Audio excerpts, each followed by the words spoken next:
Welcome back into Good Day, Oklahoma. Joining us now is Riley Fletcher with AAA. She's here to talk about heat stroke awareness. I know we're starting to get where we're seeing a little bit of cooler temperatures, but you said heat stroke is something we worry about well into the fall. Yes, absolutely. So even as low as 52 degrees, you can have someone experience heat stroke in a vehicle. That's because every 20 minutes or so, that heat can increase in your vehicle by up to 20 degrees. If you're out there in a vehicle for an hour, that can rise to deadly temperatures, and you have to be vigilant about it. Make sure that you are understanding the risks of it, but especially for children or elderly or pets, making sure that you're not leaving them in a vehicle even just for a few minutes.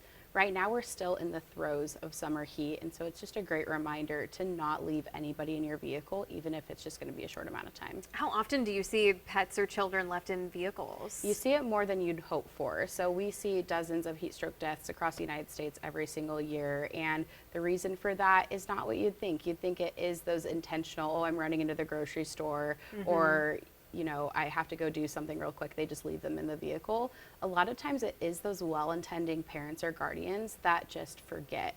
Or it's a situation where, unfortunately, a child goes into the car to play. The car was unlocked. They have access to the keys. It's situations like that where they're deadly. And it does happen to well-intending parents. It's not necessarily that the parents are intending to neglect their child. It's just that the child's left alone, unsupervised. The good news here, though, this is highly preventable if we take the right precautions. So what do we need to keep in mind? So there's two different phrases in the traffic safety community. The first is park, look, lock, meaning park your car, look in your back seat, and then lock your vehicle after everyone's vacated the vehicle. The second one is the acronym ACT. So A for avoid heat stroke. Make sure that nobody's left in the vehicle, that there's things like water available, the car is running if anybody is in the car.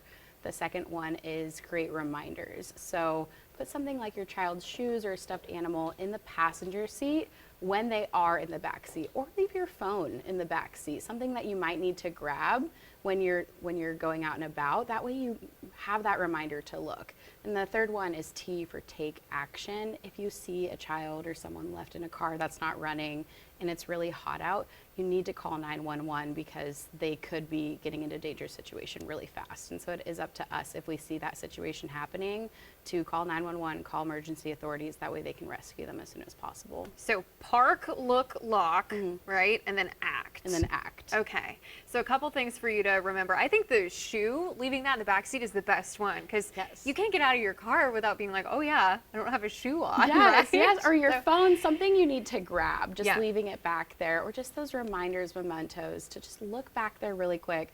Just takes a few seconds. But now that we are in the school time, schedules have changed a little bit. You might not remember that they're in the backseat at a different time. It can be hard when you're so used to a certain routine and then things change up. So I'm sure that's a big transition period for everyone out there. But just a great reminder to really play it safe when it comes to heat stroke. Absolutely.